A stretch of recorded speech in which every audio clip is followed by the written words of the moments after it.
This is the 21st season of Bass Talk Live. BTL is presented by Bass Cat Boats, Strike King Lures, Aftco, Pro Guide Batteries, Spro, Gamakatsu, The Bass Tank, Denali Rods, Beatdown Outdoors, and Sunline. BTL coming at you. Good morning and welcome to another exciting edition of BTL Bass Talk Live, where we are going to talk about bass fishing. It's a 2-for-1 deal today on Bass Talk Live. We got a live show this morning. I wasn't originally going to do an 8:30 a.m. show. I was really just going to head to the lake. I've got Scott Palmer, the mad scientist from the Bass Tank, is towing my boat down, all rigged and ready. One transducer, one 16-inch graph up front. We're going to drop it in at Shawnee Twin Lakes at 11 a.m., and then we're going to do a live run-through of my setup, something we were going to do originally, and then I said, well, why don't we just do it live, and then we can kill two birds with one stone. And he said, okay. And then I've also been... I hinted a little bit at it on yesterday's show. I've also been talking with a couple people that I respect in the industry about rules, on just the rules in bass fishing that we all have to abide to if we sign up to fish something. And that one thing led to another, and we have Todd Castledine on today's show. What's up, Todd? What's up, Matt? What have you been up to? Just fishing. Our season already started, so we've already got 2 tournaments underneath our belt. We got a third one this weekend, and then we go right into that to practicing for the Toyota. You know. So how often do you? I've never asked you this. Like, do you keep track of every day that you're on the water? Like, how often do you fish a year? Like, out of 365 days, what is the number of days that you are on the water? No clue. I mean that like ballpark. No clue. Why don't you keep track of that? So you know how people keep track. Oh, I can't say that. I can't say what I'm about to say. Why? You know how like people keep track of like 10-pounders. Like there's certain guys that like I caught. Like especially the guys that like live down here, like live on those lakes. Like I've caught 143 10-pounders since 1987. Dude, if you ask like. And they probably got way more than me. So I'm not saying I have a bunch. But it's like me and Russell always talked about it. We're like, well, how many of you caught? We're like, I don't know.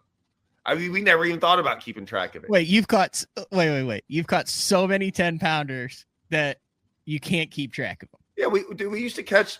We had some lakes where we'd catch one. Like there were times where we caught multiple ones in the day back in the day. So, I mean, we just never thought like after you catch like your first one, right? Your first one's a big one, and then second, third, and then you're out there practicing and you catch one the day before. We kept track more of the ones we caught in tournaments. Was way more. How many tens have you weighed in a tournament? Well, I don't know. Like, I don't know. I don't know now. I'd have to like. I got you. Like, I don't follow along. I don't know. All I know is like I knew how many. How about this? I kept way more track of how many tournaments I fished a year. So we used to. I think. I got up to 46 one year, and that's not 46 tournaments. That doesn't include like Tuesday nighters. That's weekend I don't tournaments. Fish those. So none of those are weekday tournaments. Those are all like weekend tournaments where, they're not a Tuesday or Thursday nighters. I don't ever fish those. I live too far away from the lake. So let me ask you this: have you ever had in any of those tournaments and series that you fish, an instance where after you've paid your entry fee or your deposit or something, they called up and said, hey, we're changing the rules midway through the season or after you've paid? Yes.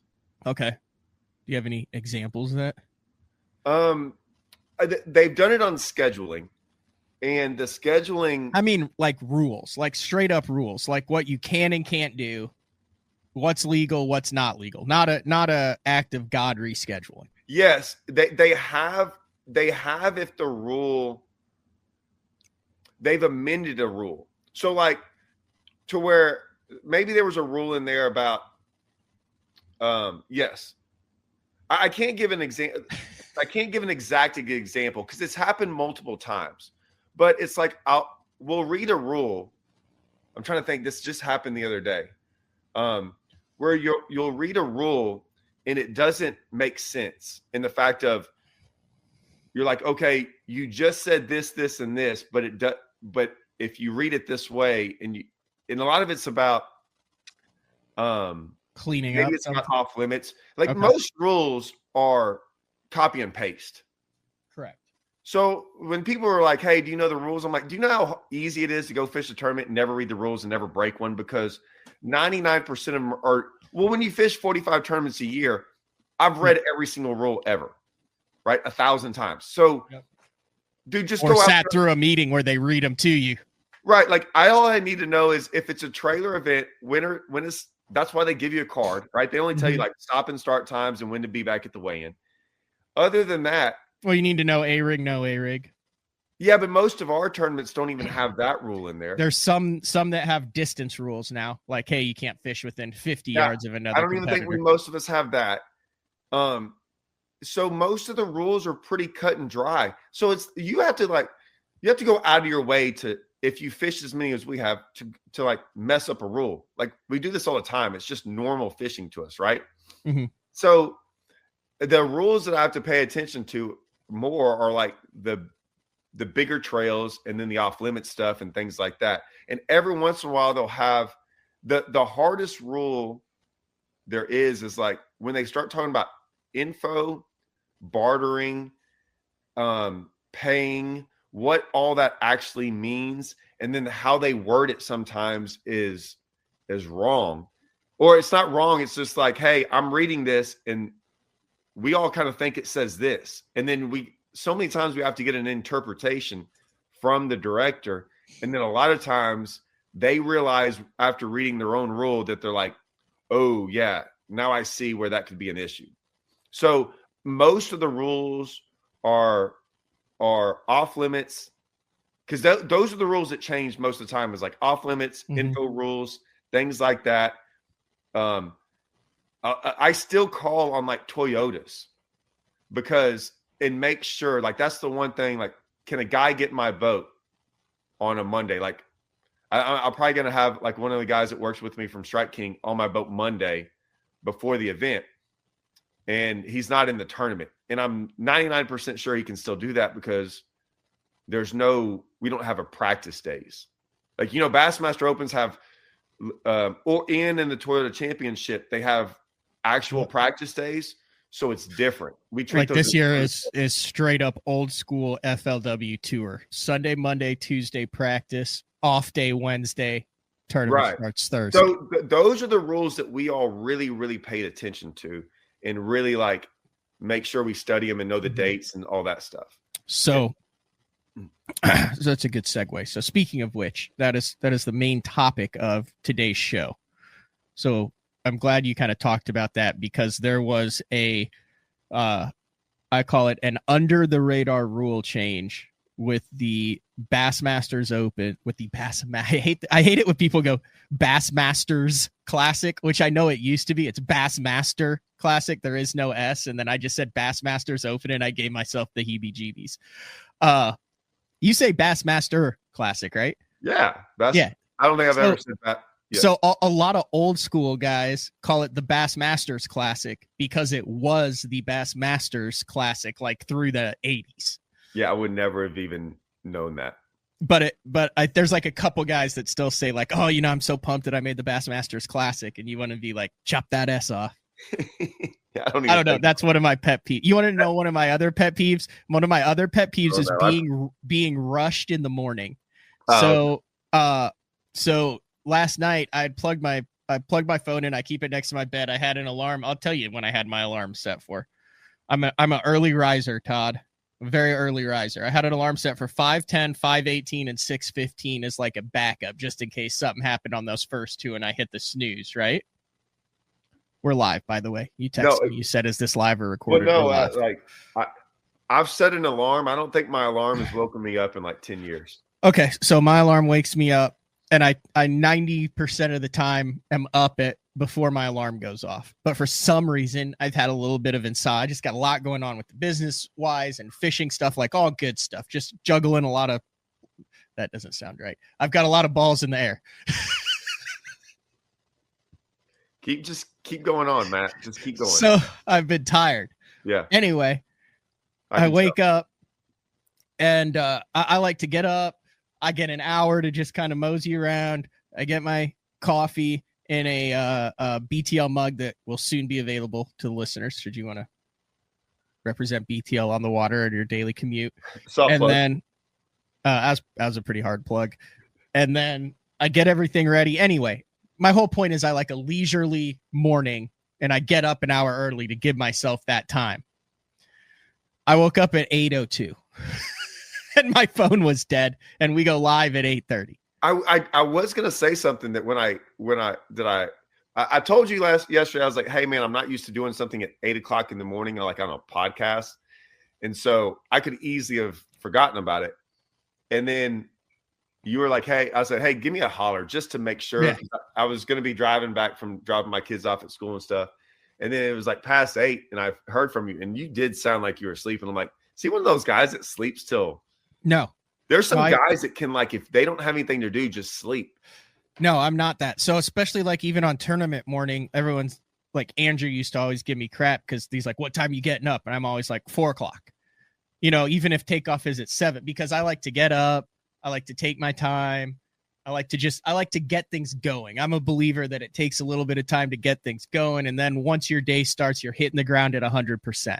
Like I'm not like Andrew could just pop up, throw a little size small shirt on, run out to the truck, drive to the ramp, drop it in, take off, and be fishing 15 minutes later. I can't do that. Like I would be a total disaster. Yeah, I can do that. You can do that, or it couldn't? Yeah, like, well, so my wife is so it's so, she's so early to everything, and everything's on schedule all the time, and the only thing I told her, and I have to, and it's usually for like the sporting events, right? Especially for my daughter's soccer, we're always traveling and doing all this stuff. And I just want to be like, hey, you're kind of not setting her up for failure, but everything could go wrong in the morning with me, and it wouldn't like change how I, right? Because it like, I don't, she was like, you don't even know what it's like. And I'm like, let me tell you something. She was like, well, you don't know about traffic. And I'm like, do you realize that, like, and you'll know this from Eufaula. I was like, me and Matt and Andrew, like, we figured out this random boat ramp somewhere, and I don't know, like, I didn't even know where it was. I didn't even know where I was putting in. We get there with like 20 minutes before takeoff. I still have to run across the lake in the dark. It's this one little boat ramp thing in the middle of the woods. And I was like, I stressed over that zero. Like, I'm just driving there. We get there, put the boat in. We get there with like 7 minutes before takeoff. And I'm like, and I had to go get my coing there. I'm like, perfect. You know what I'm saying? Like, that was a normal, no big deal get there that I didn't stress. I didn't even think about stressing out over something like that. See, I'm not that big on the stress. I like just the process of getting ready for it. So I'd be fine getting there if I'd be fine getting there 10 minutes before takeoff. Okay. But I'd have 2 hours beforehand, not where I'm stressing out or anything, just where I'm able. I think maybe because I do have a tendency to stress out. That's my time where I know that, like, hey, I'm not rushed. I can get everything ready. I can focus on the day. I mean, I'm not like doing meditation or anything. It's just, I like to lounge around a little, watch a little news, check the weather, make sure, get the show set up. I'll sit in my bed and like just look at stuff on my phone. But yeah, I could care less. Like, I'm not, and I'm not. I'm never the guy that gets to the boat, the water early. Mm-hmm. Never want to be like. I like to show up maybe 10 minutes before takeoff. And I've never been late. So we're talking about rules, and you're talking about rule changes. Yes.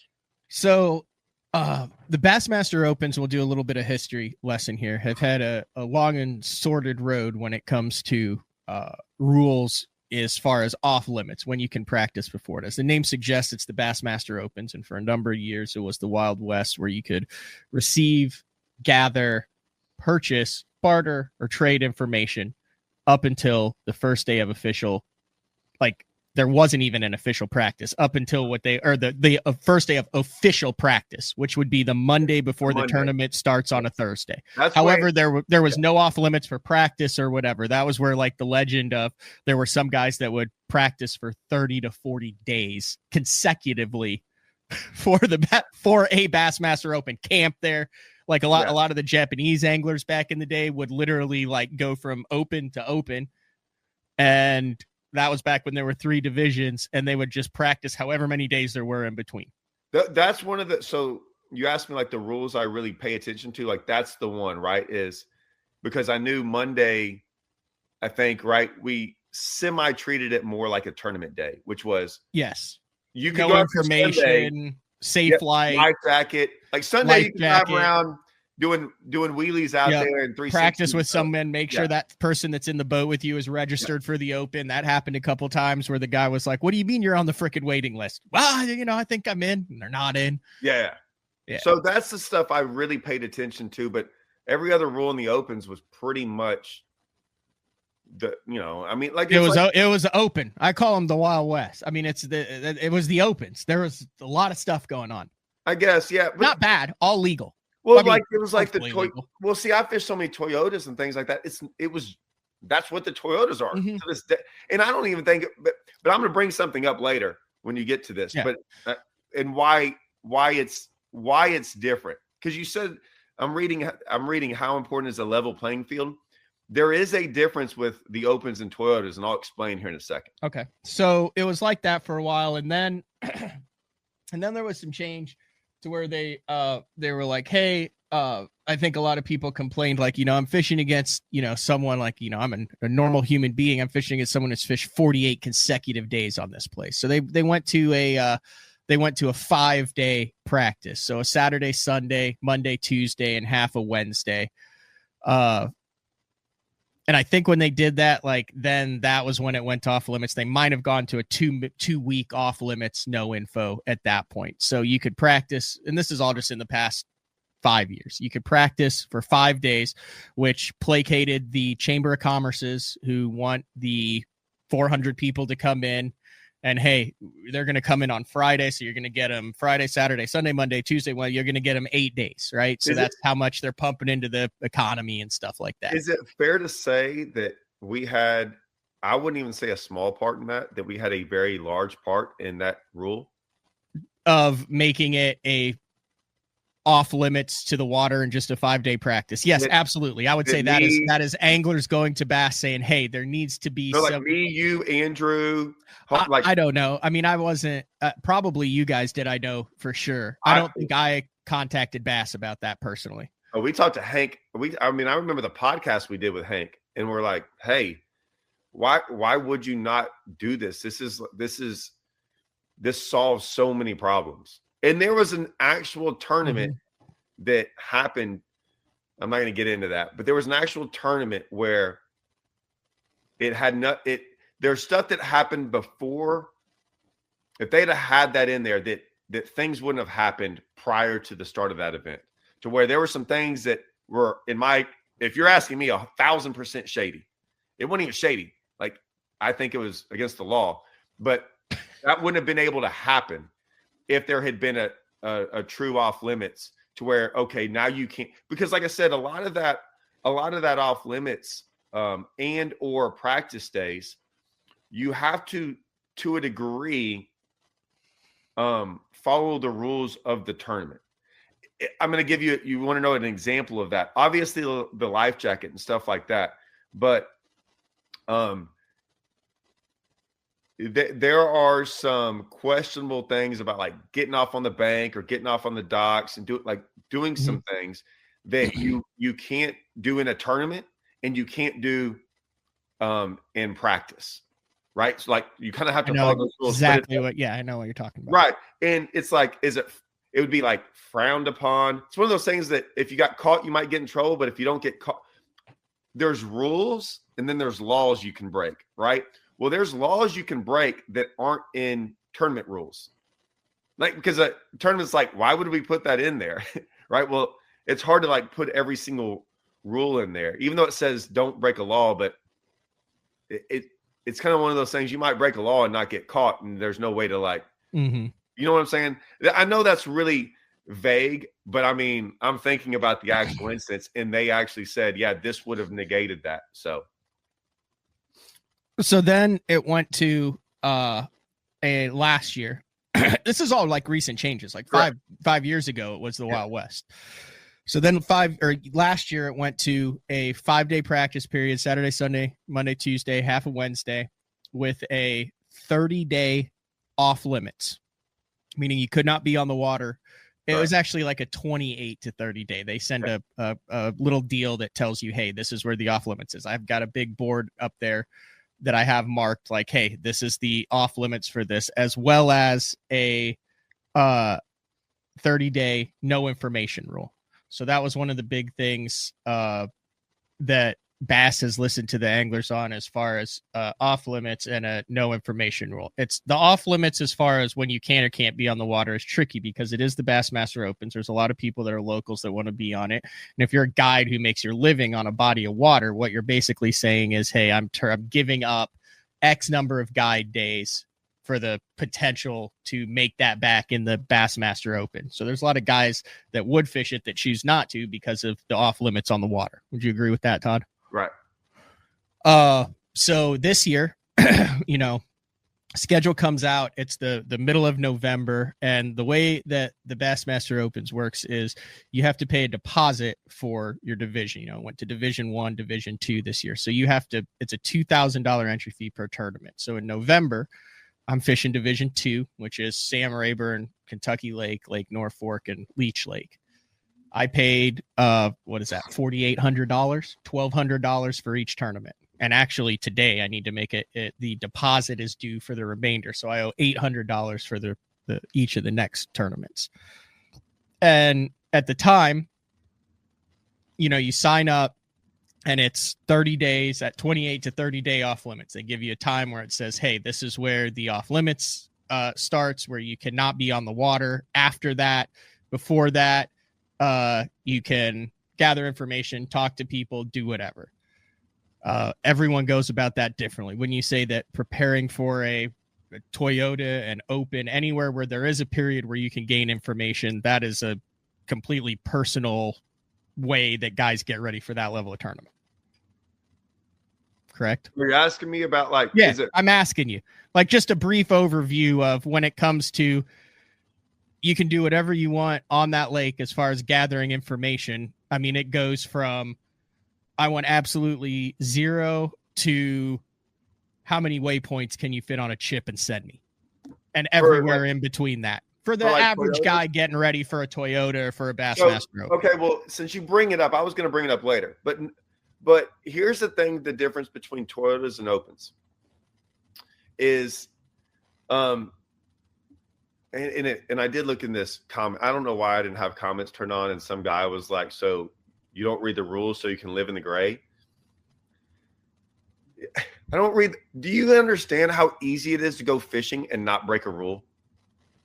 Like, if you just went out there and went fishing like 99%, like it's pretty normal to go out there and go, I just went fishing like I've done for 25 years. I mean, sometimes that they have a no net rule. Sometimes the off limits are a little bit funky. I think that's what they're saying. But yes, common sense stuff. No, he's not. No, they're trying to like read into that. And I'm like, no, dude, just go throw a bait in the water and catch fish. This is not difficult. Let's stay on track here, so we can follow this thought all the way through. Well, I'm staying on track because it still matters with what we're talking about. But because they're like, well, those, like, I don't have to read a rule about that stuff. I've read them for 20 something years. I agree. It's the same rule. Use one rod. No trolling, no live bait. Yeah, like I don't have to read that for the 50th time, right? So the difference between Toyotas and Opens is this. It's been like this forever. Okay. Toyotas, you can always get in. You can almost always get, like, I've never not gotten in a Toyota in my entire life, right? Mm-hmm. It's probably going to be a little bit harder now because of coiners. They're having a lot harder time getting coiners, but for the most part, you can get in any Toyota. I've never seen them. I've never seen it capped out to a degree. I think they've had at one time, I think at Okeechobee, they had an enormous 300 some. Yeah. So Bassmaster Opens were always a thing that you had to get. They capped it off at, now it's 230. It's 230. Yeah, you used to have to have a co-angler link to get in. Now you don't have to have a co-angler link. You automatically go on a waiting list. Then they're like, it's almost like you like won a lottery to go kill an elk or something. It's like, congratulations, you've gotten in. You've gotten in. Well, and the thing that's crazy is that, so I remember getting in the opens the first year, like we'd be at our phone. Like I had 3 people trying to call to get through. At like 8 o'clock in the morning on November 3rd or whatever it used to be, right? So it was a hard thing to get in the opens. Now, why is that important? Toyotas. So this is a great example. We have a Toyota starting, I don't know, 10 days from now, right? And then y'all start where on the 13th of February on Rayburn, something like that. 15th, 13th. Yeah, the 13th is the first day. The first day of practice is the 9th. Okay, so yeah, I'm close. The crazy thing, so we've got 2 tournaments back to back. One's a Toyota, one's an Open, 2 weeks apart. And someone called me and they were like, well, who's getting in the Toyota and who's getting the Open? Well, I know a couple guys that are in the Opens, and I'm talking about locals or whatever, like guys that fish Rayburn, that live down here. I don't know of everyone else because I don't go talk to all those guys, but I would assume most of the locals down here are going to fish the Toyotas, not the Opens. Yeah, because they can continue to fish Rayburn and they don't have to do the 30-day off limits, and they can just fish go on with their regular life. Plus, it's less expensive, and the first place payout is actually bigger. Right, and the next Toyota on Rayburn, and like I said, these are locals, is in the same conflict as another Open. Yeah. Right. And so, that Toyota schedule was like Rayburn. You follow it, right? Yeah, I think it was like a great schedule, but if you fish the Opens, you can't fish. And then the championships on Grand. So, anyways, but stay on track. So, all those guys, like we're already off track. Yeah, we're already off track because we got to circle back to this. No, I'm still on it. Okay. So the Toyotas have way more locals, and I would argue, and I think we might be wrong, but all of us locals would agree that we would be more scared of locals in the Toyota than in the Open, right? There's going to be more guys that consistently catch them in team tournaments, because there's more guys that are on fish that go into that tournament on fish, whereas with 30 days off limits and it's just, dude, we got like every tournament down here is taking 30 something pounds to win because it's Rayburn and these guys there's tons more locals in a Toyota than there is in the Opens. That's your point. I see what you're saying. Tons more, like 80% locals in a Toyota or within a 3-hour radius. So you're like, well, what about info? Well, all those guys who are going to fish that Toyota, I could care less about info. The guys with the best info, I'm already fishing against. Yep. And it's not info that they obtained from somebody. It's information they obtained from themselves, like from fishing. Like they're the ones that would give out the good info, but we're already fishing against each other, and they've already put in the work. They've done their time. So I can say the word respect. I respect those guys, and those guys are going to go out there and do it. What I don't like is, or what I've never liked is, then you got Open guys, right, that put in none of that time and effort, calling up those other guys, asking for information like that, and then they go down there with a massive advantage and all this stuff, and they do it almost everywhere they go, and then you're going to fish against them guys. To me, it's totally fair fishing against guys that are on the lake for 30 days, and we all can be there, and it's all whoever puts in the work down here. Like we're okay with that. I just don't like the guy coming down there that put in zero work, and then he catches them and thinks he did something, and all he did was get a bunch of info. But those guys from Rayburn, right? Those guys that are really good in the Toyotas, they can't call anyone. You want to know why? Anyone that they would call is they're fishing against that's got any info worth a dang. Okay, so we circle back. So this is the crux of the show. We're 30 minutes in and we've gotten here. So to recap, changing rules as far as off limits in practice for the Bassmaster Opens. Understandable. Actually appreciate a lot of the changes. It's a result of Bassmaster, specifically Hank Weldon, I think going to Bass and saying, hey, this is what the anglers want. This makes sense. This helps them. This does that. Yeah, we'll go to a 30-day off limits. Yeah, we'll limit practice to 5 days. So we start saying, well, why 5 days? So now you're seeing with the forward-facing technology this year coming out with the one transducer, the number of inches on the graph, the inches off of the deck, the whole 9 yards. They're paralleling the Bassmaster Elite Series, right? So they changed the practice period from 4.5 days to 3 days with an off day. The off day is split. Some guys love it. Like I'm rooming with Matt Steffen this year, and he's like, I get my glorious off day back. And I'm like, why the hell don't we just do Monday, Tuesday, Wednesday and start on Thursday? I'm like, I don't want an off day. I'm going to be sitting there, just like twitching. Like, what are we doing? What are we doing? What are we doing? What are we doing? What are we doing? I like off days. Anyway. And so they kept the 28 to 30 day off limits where you can't be on the water, and the no information rule, meaning you can't get any information from that 30 days from each tournament. So you have marked on the calendar, hey, this is where the off limits is. If I'm just having a conversation with you and you say something about, hey, I'm in off limits, it just reminds you not to do that. So I've got it all marked for all 4 of the tournaments. This is where things get spicy, Todd. So one of the other things that Bass has done that I really like is there is a Bassmaster Open weekly update. It's where they send out and they say, hey, here's what's coming up. Here's where it went down. Here's how many people watched it on FS2. Here's what happened. There were 3 anglers that, took a polygraph and passed. This is anything that goes on. I like it. It's constant communication through a year, because you have to remember, if you're in this, you're investing just with Bassmaster $10,000 to $15,000. And you're $25,000 to $30,000 in to fish a division of this stuff, especially in the past when it was like 9 tournaments. So I like the communication. I think that's a great addition. Did you fish them since when you haven't fished them since he started the weekly updates? Have you, Todd? It's like fireside chat with FDR. No, are they messages?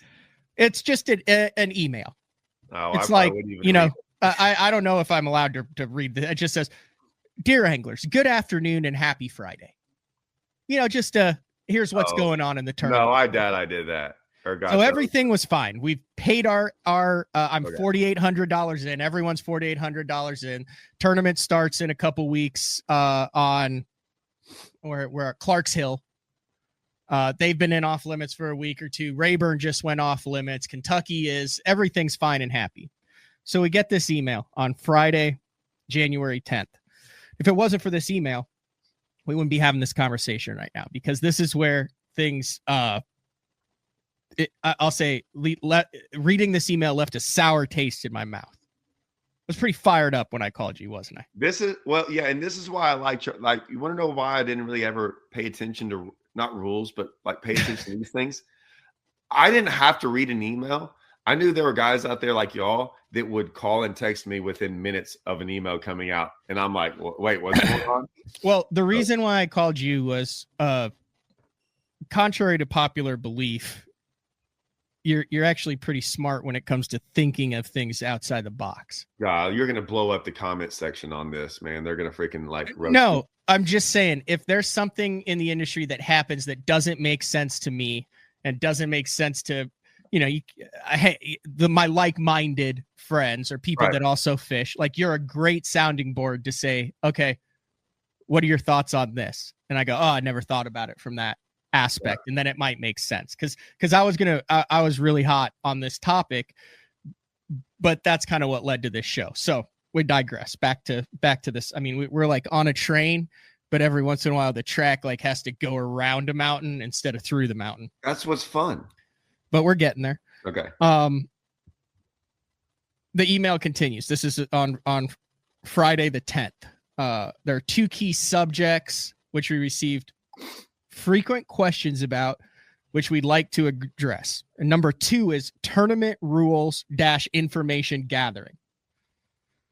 I want to direct your attention to Rule 3, Section 4, which states, once these rules are published on Bassmaster.com, no competitor may purchase, solicit, or barter for any information on locating, catching fish in the Bassmaster Opens tournament waters, whether through GPS waypointing, hiring guides, or other means. That is a great addition with the purchase or barter. However, there's also a word in there, solicit, which is ask. That would be like, Todd, will you get me a glass of water? I'm soliciting a glass of water from you, correct? That's asking. Yeah, I mean, that's asking. That's anything. You go into you say, hey man, what part of the lake they biting in? Do you know why they have all those words in there? Yes, I know why they have purchase and barter. No, all of them. Like anything. Like when I hear let me finish this, Todd. You have to let me finish this thought, because this is where it makes sense. No competitor may purchase, solicit, or barter any information on locating or catching fish in the Bassmaster Open tournament waters, whether through GPS waypointing, hiring of guides, or other means. During the off-limits period, practice, and competition, anglers cannot solicit, gather, or intentionally receive any information from anyone than other competitors in the respective Bassmaster Opens they are competing in. However, purchasing or bartering of fishing locations or information from another competitor is not allowed and will result in disqualification. This goes back to a couple years ago when allegedly there were several anglers that are no longer in the Bassmaster Opens who, for lack of a better term, bought their way onto the Elite Series. That was the general consensus, whether it was accurate or not. I don't have proof on anything. But that was where that section of the rule came from, the bartering or purchasing of information, where someone comes in and it's literally a cash exchange of waypoints for money. Yep, all the stuff that went on. Additionally, sharing tournament winnings with competitors or non-competitors in exchange for such information is also prohibited. That has also gone on in the past, where it's, hey, I will ensure that you give me the juice because I'm going to give you a cut of the cow should I win. So that means this guy just paid me and I just gave him crap. Well, now you're on the hook too, because if the guy that you're taking money from, you give him the juice, now he wins $100,000. Now you get 10%, 20% of it or whatever. That used to be a big FLW thing from what I heard, like back in the day. Fair assessment, all allegedly too, but this is like when guys sit around a fire, drink a beer or sparkling water and talk about it. That's kind of the stuff that comes up. Are you gonna have a thing at the end of the show where I can sign up for these tournaments so I can progress my career? This is like something I can't wait to go do, but keep going. This rule is designed to prevent any unfair advantage in the Bassmaster Open tournaments. It does not prohibit recreational fishing or participation in other tournaments as long as it falls in the outside the off limits period. However, you can, and this is bold, you cannot solicit, gather, or intentionally receive information for competitive gain related to a Bassmaster tournament unless that information comes from another competitor in the same tournament. This is bold. Let me reread that. You cannot solicit, gather, or intentionally receive information from for a competitive gain related to a Bassmaster Opens tournament. So what they're saying is,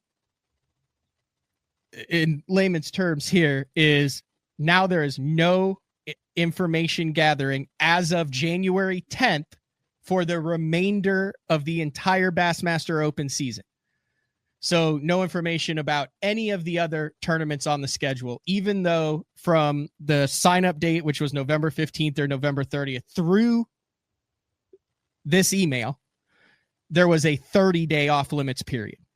So on January 9th, if I had called you up, Todd, and said, Todd, send me your chip for Rayburn, you could have put it in the mail and sent it to me. 100% totally legal. Once this email came to us and I did that and said, Todd, send me your chip for Rayburn, I am now DQ'd. You follow? Yeah. That's as simple as it gets. Now let me finish reading this and then we'll get to it. We understand that this represents a transition from the previous rule. So they're saying we're changing the rule. We know we're changing, this isn't the rule you signed up on. We're changing this rule. This written clarification is effective immediately upon receipt of this email. The key issue is the intent behind your actions. We have to get into this because they literally, I think I used this term with another competitor who's fishing them all who are renamed nameless. They had a can of worms and they said, you know what? I don't think this can is big enough. Let's open up a whole worm farm. So that's what they did with this next sentence. The key issue is intent behind your actions. If you are fishing with a friend on tournament waters for fun fishing, that's fine. But if the trip's purpose is to gain knowledge for the Bassmaster Open by soliciting, purchasing, or bartering for information, and the other person is not a competitor, that could result in a violation of this rule. Please read the rules carefully to ensure you understand the intent and restrictions. Okay. There's a lot to unpack in that topic. Okay. First, I want to say, because Clay Williamson said, I wish there was a book that had all the incidences that led to these rules. That's such a great thing he said right there. Because when I asked you, do you know why all those words are in that rule? Yes, because something happened to add each word in there. Yes. To me, and so you sometimes think I go off the rails and like, hey, you're getting off track on these rules and why you don't necessarily, when I say I don't read them, if they have it, they could have this rule could be in there. No info, January 15th. I don't need anything else. I don't need the barter. I've done enough fishing to know that January 15th, I'm not allowed to get any kind of information from anywhere about. That's the way it was. Now they changed it. I know. So I don't have to go read rules like everyone's like, did you read? No info after January 15th. Listen, fine. And I just go on about my day. There's a disclaimer here. All opinions based on rules reading are Todd Castledine's opinions and beliefs only, and not necessarily those recommended from Matt Pangrak at Bass Talk Live. Yeah. This said, I would highly recommend that as you sign up for a tournament organization, you print the rules out, you highlight them, and you read all the rules, and then contact your tournament director should you have any questions. That's the way I would do it, but I'm not you. Totally. The one thing I would say is I don't do any of that except if I question a rule that doesn't make sense, I will call the tournament director and ask him specifically. I've done this 1,000 times. I'm going to call Mark McWaugh and ask him Monday, can a guy from Strike King, I'm going to do it. I do it every year. Make sure he can get in my boat Monday. I'm going to. I don't care what the rule says. I'm going to ask the tournament director. But all these things, like, it's not that hard, right? I'm like, no info? Fine. I've done this 1,000 times. Not a big deal. Then and that's what I just assumed, that y'all had the 30-day before. I never got any of these rules because I'm not fishing them, so I didn't. That isn't what it is assumed. That's what it was. So November through January 10th, there was a 30-day off limits for you could not be on the water that 28 to 30 days based on that date. But prior to that, you could receive information. I could call you up and ask for information. But I didn't read those rules. So I'm just stating that in years past, because I'm not fishing the Opens, I'm not going to go read the rules for the Opens. I care less. But if I knew you had an off limits, right? Because I have buddies fishing this thing. Yep. And one of them, like we all do it. Like January 15th, if I'm on the phone, like, because I talk to people, like don't say anything about Rayburn. It went off limits today. I already know what that means. Open up conversations. Yeah. So like I'm fishing this weekend, and I might be like, I could give them like my results, of course, because that's public. But other than that, I would not talk about my day, and they wouldn't ask. And this has been going on for years. This is how we all do everything. So this is pretty simple. Okay. Get to the point. Get to the crux of this. Why this is a major issue, Todd. So from my understanding, because I still want to make sure this is correct. So trust me, what you're about to say is correct, because I too was incredulous and had disbelief on this rule change. Well, there's a couple things. First, I want to explain this to everyone. I don't know where to start, but if the 15th, before the 15th, I could get any info I wanted from anybody about anything. Wild Wild West, right?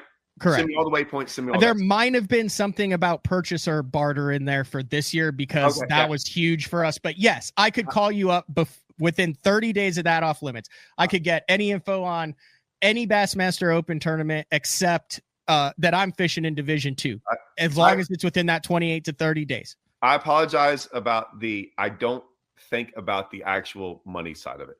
Yes. Because I've never had any of my buddies. But yes, prior to this email coming out, that's what we signed up for. We paid our deposit, and that's what it was. It was until that there was this rule change. Like, I can't believe people actually do that. Is like, I know we're almost to the meat of this thing. 46 minutes in.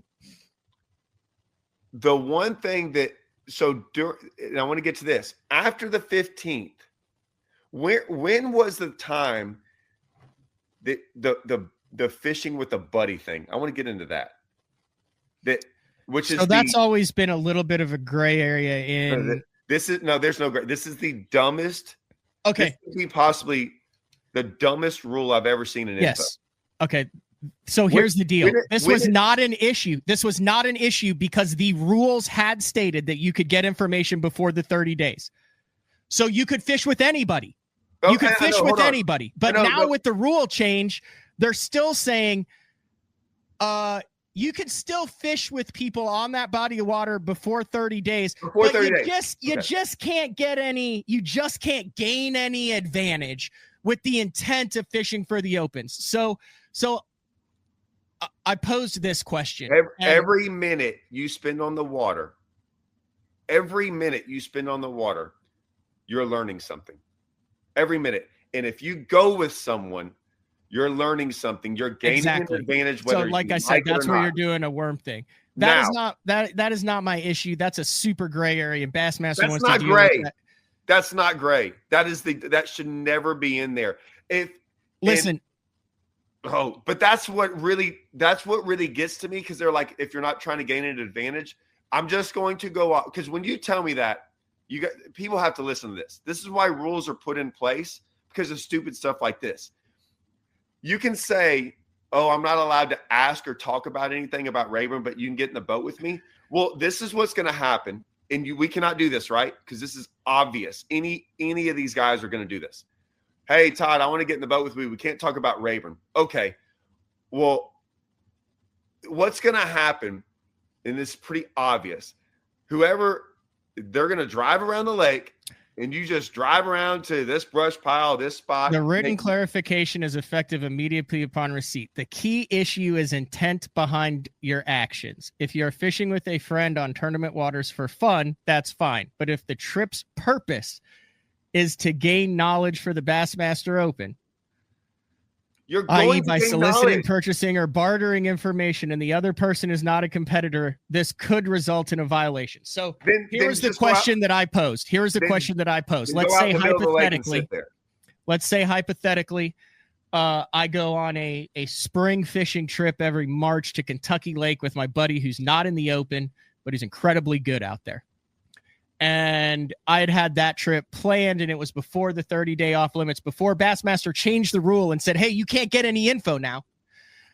And I go ahead and go with my buddy and jump in my buddy's boat, and he takes me to the holy land of giant smallmouth. But I did not say, take me to the holy land of giant smallmouth. And it's very easy to say where it is, and we freaking smash him. And then I go back 32 days later in the Bassmaster Open, I drive right to that spot and I catch 25 pounds and I win the Bassmaster Open on that tournament off the spot that my buddy showed me more than 30 days before. But I did not pay, barter, or solicit that. That's legal. Yeah, that's stupid. That's the dumbest thing ever. Thank you. That's the dumbest thing ever. It's very clear that rule is ill thought out and a result. Okay, I'm not going to say very clear. I have to be careful of how I word this, because this is my opinion, and I don't want to insult those that are making the rules, but I do want to point out holes and inconsistencies in those decisions. You see what I'm saying? I don't just want to say, screw that, that's the dumbest thing ever. I want to show why it's not good for the sport, it's unfair, and it's ill thought out. If you did all that and then 100 guys sat there and found out that's what happened and you won, do you think any one of those 100 guys would sit there and go, oh, he didn't do that? He didn't mean to go do all that. That just accidentally happened where he got lucky. No, with it's absolutely brutal. And that is a snap reaction to this rule change that went from 30 days of no information to the entire rest of the year, to where that creates bigger problems, right? You have a problem that I don't even think it was a problem at all. That was the other thing.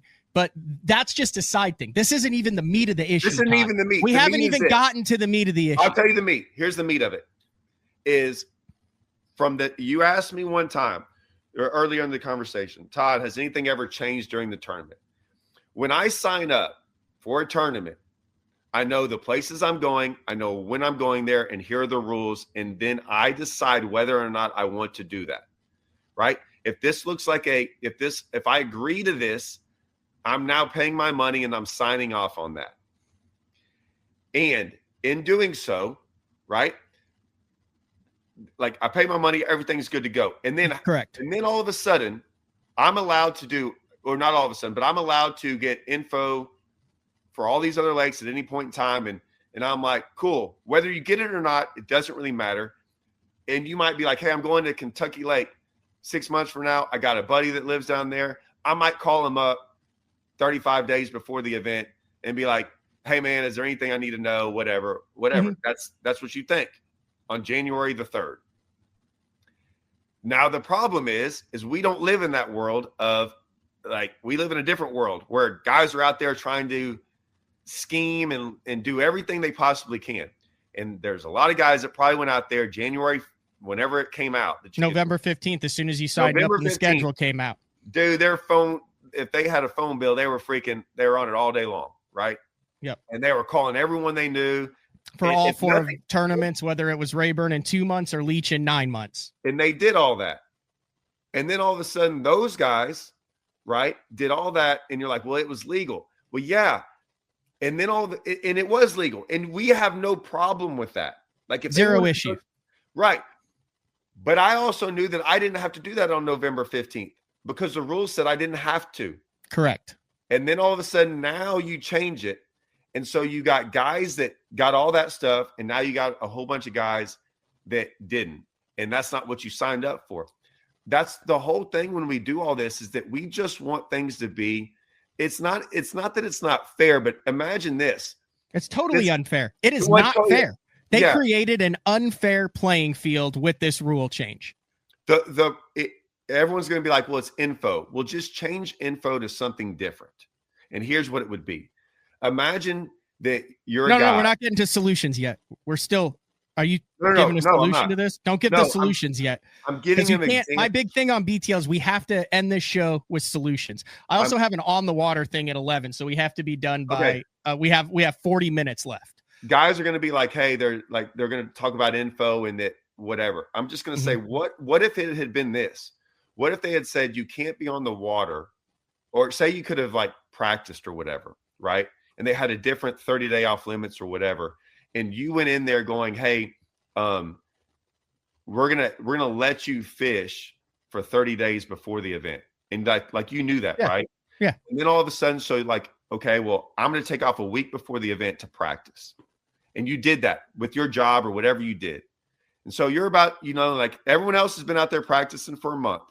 And then all of a sudden, a week before, they're like, hey, by the way, we're going to change this now for the rest of the year that you can't do this. And you're like, dude, I already took off vacation time. I haven't been practicing because I already and half the people had practiced and you hadn't been able to, and they changed the rules after you paid. It's the same thing. It's exactly the same thing. Here's the crux of the matter.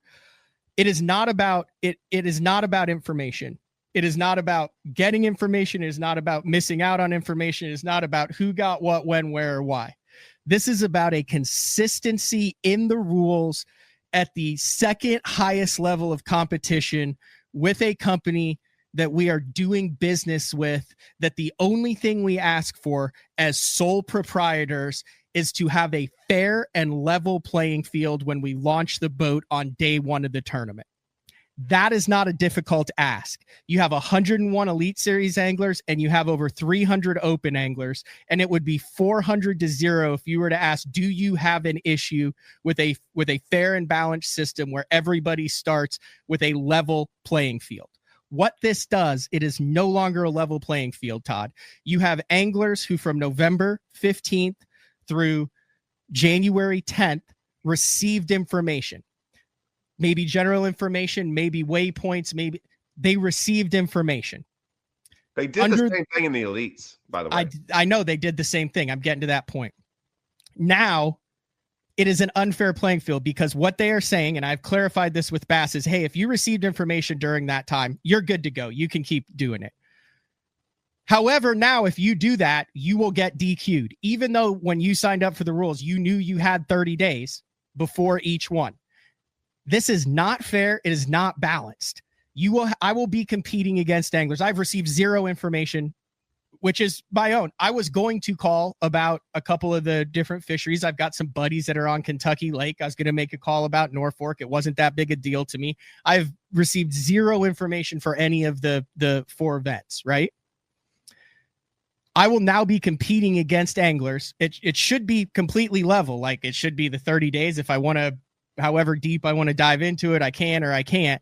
I will now be competing against anglers who are fishing waypoints that they received when it was legal, even though it's not legal, even though I've paid the entry fee. And the only thing that I asked for, the only thing that gives me confidence is when Ray Scott started this thing on Beaver Lake, and I've got it right there. The Bass Boss, the inspirational story of Ray Scott and the sport fishing history he created. Why did people show up to that? Why did all of the top sportsmen and fishermen showed up? Because it was the first tournament, Troy, where you didn't think you were fishing against someone who was weighing in a frozen fish. It was fair. It was balanced. Everyone played by the same rules. It was the same entry fees. It was a level playing field. This is not a level playing field. They changed it in an email and said, learn to love it. I've confirmed this with Bassmaster. That's a major problem in tournament fishing, Todd. Every single one of the open anglers is livid. I have not talked to anyone who is not livid about this, except those that are so over it already that they chuckle and say, would you expect anything different? No, I don't expect anything different. And so you want the solution? The solution's easy. They won't do it. So do you want me to give it or not? Yes. All this could have been avoided because I don't know who's making these rules. And I'm sorry if I offend someone up there at Bass that thinks they know something. This isn't rocket science. Like we haven't spent days looking these rules over and contemplating these rules. Like you told me what happened, I instantly was like, well, that's stupid. So if most of us can easily go, that was dumb within 10 seconds of hearing the rule, how in the world did that get passed throughout the organization from the get-go? Just like the gray area of the not getting an advantage, riding around with your buddy, but you can't get info. Like none of this, it's like the solution is to get someone up there or consult with some people. And I'm not saying Bassmaster Open guys, because I think that's a horrible idea. Because if the problem with getting guys that are actually in the tournament, most guys will always do whatever is best for them. Right. And so that's not how you go about it. But just ask someone that within the industry, like, hey, what do you see with this? Man, I don't think that's a good idea because this could possibly happen. Yeah, we probably want to avoid this. But that's the problem. They won't do that. I don't understand. Like, are they so prideful that they don't want to reach out and ask some people? I don't know. Frank, I sent him a link to the show. So Frank said, if you want to be a pro fisherman, then do the work on your own. Then it's your trophy. That the issue isn't the information. The issue is a mid-season or preseason rule change has created an uneven playing field.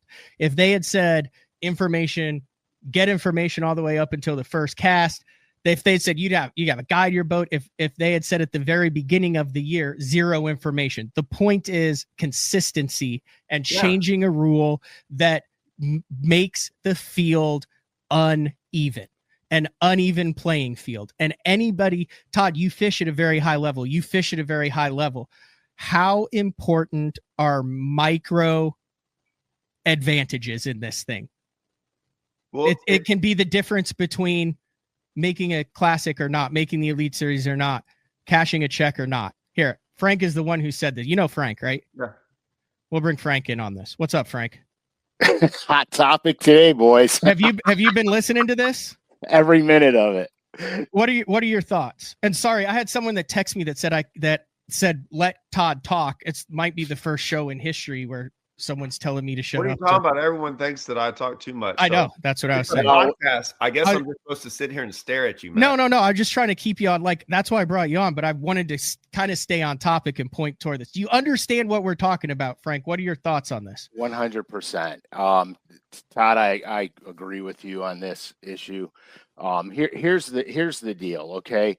The information rule, the off limits rule, it's been going back and forth from day one when I fished it. But when I first started fishing the Opens, there was no off limits. And so we could literally go down, like you said earlier, you could go down a month if you wanted to. Didn't matter. I actually like to know off limits because I would go 6 days before the tournament, fish for 5, take a day off. And my thought process was, if I can't find enough fish to be competitive in 5 days, I got no business fishing against it. Mm-hmm. So I didn't care. The minute they made the off limits and shortened the practice days up, now what you're doing is you're opening the door for cheaters to win. And I don't mind losing if you beat me fair and square. But if you cheat to beat me, that pisses me off. I have issues with that. The rule changes at the last minute. That's another piece of problem because that affects half the field. The people that were not privy to the rule change that, beforehand, they get the info, they get what they want to get, the rule changes, and so the guys that actually follow the rules now get penalized for following the rules. And the guys who did it before were still following the rules. They just all of a sudden gained a random unfair competitive advantage. Right, but let me be I'm going to make a lot of people mad right now. If you want to be a professional bass angler and you want to be the best of the best, right? You should be able to do it on your own. And so you should put more work in it. If you're struggling, then you need to put more work into the game.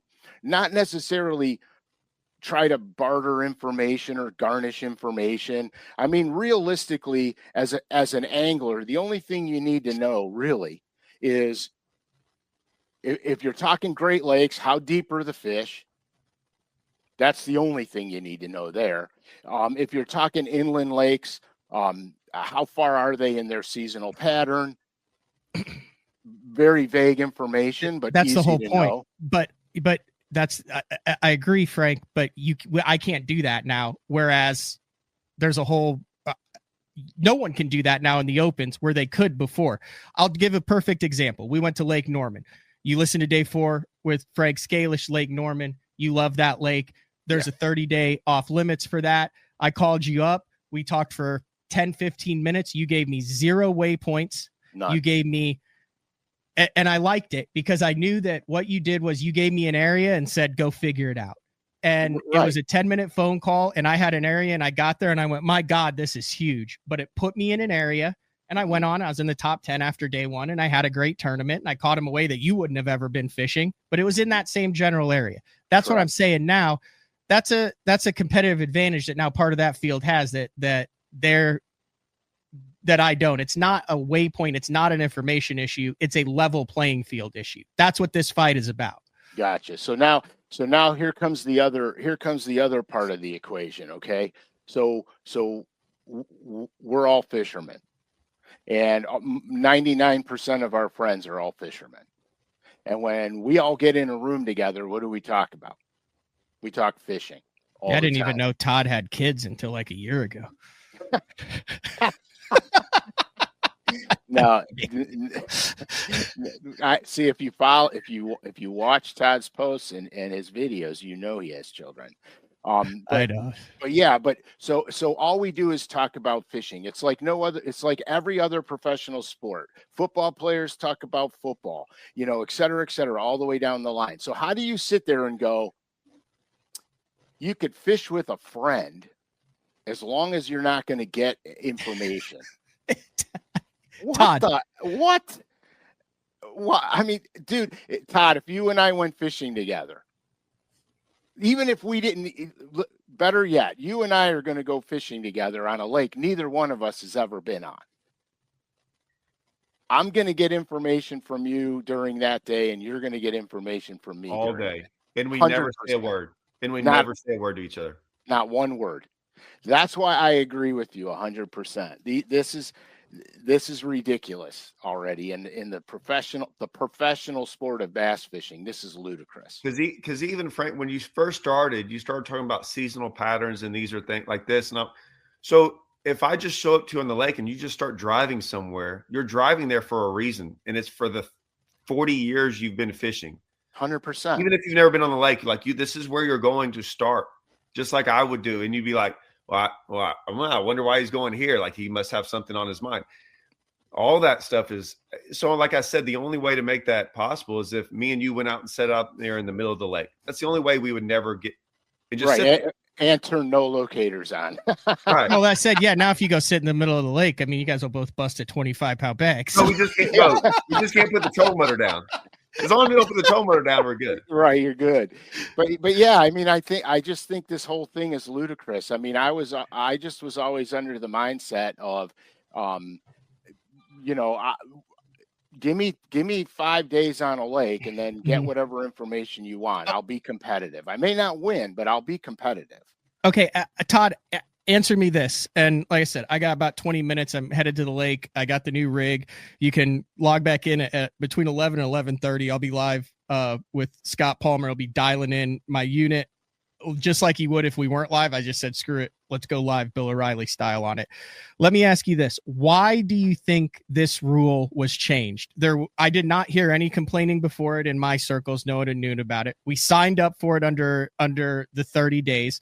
It went 3 months under the 30 days. There was no scuttlebutt like that. This was a bad rule. Yes, last year we fished under it, the same rule. It was the most well-ran, I thought, fair and equitable series we had ever had in the years that I had fished Toyotas and Opens. It was unbelievable. There was not a single issue that I was aware of. And then out of nowhere, this rule changes, which we just established, opens up a massive can of worms with the fishing with and creates an unequal playing field immediately. Why do you think this rule was changed? Easily.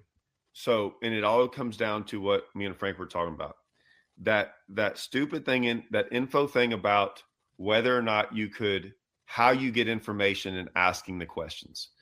For me, like once you put info in a date, I automatically know that it's a black and white line. Like, okay, this is the date. I don't really care how you get it. It's done. And I just move on. I don't have to read the rest of the rule. It's like no info. I'm not going to sit there and try to define every single word. And that's why I said there's a lot of words in there because everyone's trying to define the words, right? Well, what does that word actually mean? And does it mean the same thing to me as it does to you? No, oh my gosh, right? Like move on. Right. Go get info. There were guys that read that rule and then found out about the asking part. That Matt, you could call me up. And if I knew this already, right? So say I'm a guy and Matt's like, hey, Todd, you can tell me anything. I just can't ask you. So now another open guy calls me up. He's like, hey, Todd, never ask a word. And I go give him 15,000 waypoints, but he never asked. That was legal. Well, those guys found out about that and go, wait, what? That doesn't make any sense. And so now guys were like, well, hold on just a second. And they started calling and going, well, people thought they were going to be DQ'd. And then all of a sudden they were like, it was this weird timeline in there that they thought that they had done something wrong. And so from there, they realized that the rule, that how they had worded it or whatever was bad. And then they had a bunch of people not worried that they thought they were breaking another rule. And but so they reported themselves to say, hey, did this. So then why did it all together without, this was my problem, without ever actually like thinking about what they were doing. They're like, well, let's solve this problem, right? Real quick. We'll just solve this problem and do all this. They didn't think about the consequences, and they never do. They never think like the flip side of any of their decisions. They just like, let's solve a problem real quick and and then they created a whole bunch more problems. Frank, would it upset you if you were entering a tournament knowing that not everybody you competed against in that tournament was on a level and fair playing field? Yeah, but it never is. It never is. I know, but now you're talking hypothetical. Talk concrete things. Based on the rules, it's created the unfair. It never is anyway, but that's because we know we're playing with outliers. Well, but here, look, I'm going to say this, man. I'm going to probably get. I know what Frank's going to say. I'm going to get burned, but I'm going to go down a small rabbit hole. We were going to Florida, and I picked up a boat on the way down, and I had to break it in. And so I called the tournament director, and I said, hey, what part of this chain is off limits? Because I need to break a boat in. I literally pulled off the freeway and pulled my map out because I needed a lake that I could access, that I could break the boat in before the event. And it couldn't be tournament water. So I asked him about this small little nothing little puddle. And he said, oh no, that's on limits. That's connected to the lake. You can't put your boat in there. So we established that I was going to leave the chain and go to a different lake. I told him what lake. He said, you're good. I went down, broke the boat in. In my brain, I'm like, I got to go to that small little nothing looking puddle and go explore. If that's on limits, there's got to be a way in there. Mm-hmm. And so I found a way in there, and I absolutely was on the absolute mother load of all could be. I fished the entire freaking chain. I couldn't hardly catch a bass, but this place was a tournament win bar none. In the meeting, he said, hey, by the way, this particular puddle is off limits now. I spent my whole practice time in there figuring out how to catch every single bass in there I could catch. And I went apeshit after the meeting, and I went to the tournament director, and we were nose to nose on this because I said, 3 days ago, you told me, or 4 days ago, you told me that was on limits. I could not go in there to break my boat in. And I went in there and practiced for the event during the practice time. And now in the meeting, you're telling me that I can't fish there? And here, I'll tell you what, I was catching between 15 and 19 pounds a day in there easily. And the tournament was one of the worst Florida tournaments we ever had. And it took like 10 pounds a day to win. And I caught, I think, 2 bass. One of them was 1.9 pounds and the other one was barely 1 pound. And that pissed me off because that was completely 1,000% unfair because I was told one thing and then it was changed. These rules that you're talking about, Matt, there has been below level crap going on since the beginning of this sport. And it's never a fair playing field. No matter what rules they put in place, it's never fair. And if you are an aspiring professional bass angler and you want to be a pro bass angler, not you personally, Matt, or Todd. Unfortunately, I'm still aspiring. I'm talking about you know, the you as the general public. Yes. You should be able to go on any lake, anywhere, anytime, and figure out how to catch a freaking bass. Otherwise, you got no business being in the sport. If I do good and I win money because someone told me and gave me places to go, that's not my win. I wouldn't even feel good about doing that. It's not my win. And so I think the problem, the reason this rule comes as is such a problem is because it's way deeper than the new change as of however long, a week or two ago. Yeah. Okay. So let me say this. Go ahead, Todd. And what Frank's saying is that, like, you asked him, would you care if, like, would I care about this rule? I wouldn't, because I don't care about info, and info doesn't. So it wouldn't bother me, right? but it's 100%. irrelevant because But it should bother you, because if now they can't do it, wouldn't you rather that rule have been in place so there is nobody that's getting information? You're like, well, why for 3 months? If I'm getting no information, why could guys get it for 3 months and they didn't just have this rule from the beginning? I'm 1,000,000% yes. However, like Frank said, every tournament I entered, I know that there's some weird, crazy, unfair advantage, and it's been going on forever. And I don't like, that's what I've signed up for all these years. And it's sad that that's the case, but it is the case. However, the unfair advantage I've grown accustomed to, and it does not bother me one bit. When I say unfair advantage, that would be a long road to go down. But Frank understand, we both understand what the unfair advantage we're thinking of. Mm-hmm. Not necessarily not cheating. What we don't like is when the unfair advantage happens. To me, the worst part is then they find out about it and nothing gets done, or the opposite. And the opposite is what happened to Frank, where you did nothing, right? You did nothing to try to gain an advantage, and then you all of a sudden got like, I don't know what even the word, stepped on, like said, no, now you don't get to do what you were doing. Yeah. and the opposite of what Frank said has happened in an open where there was clearly an off limits that everyone in the tournament knew about. And then the guy went up to the tournament director, and this is a high profile guy, went up there so no one could hear him after the tournament meeting and said, oh, by the way, I'm going to be fishing right here. Oh, these ropes and these buoys really don't mean anything. You can just tie up to them. They're not really, you can throw over them. That's not really what they're there for. And then won the event. And we were all there for that event. Or I don't know who was there for that event, but it was in your state. And I'm just telling you, it was like, you have those things happen over and over. And these things happen, Frank, don't you agree? So many tournaments that after a while, you give up on it. You just give up. Dusty Lapierre. Sounds French. Why are you complaining because you waited around to get information? Don't hate on the guys that didn't. You are pissed because you're going to make calls and now you can't. Which one of you guys wants to tackle that? He's not. It had nothing. No. Missing the entire point of the last 1 hour and 18 minutes of conversation that we just had on this show. If that is a legitimate question right now. Todd, go take it. He's not.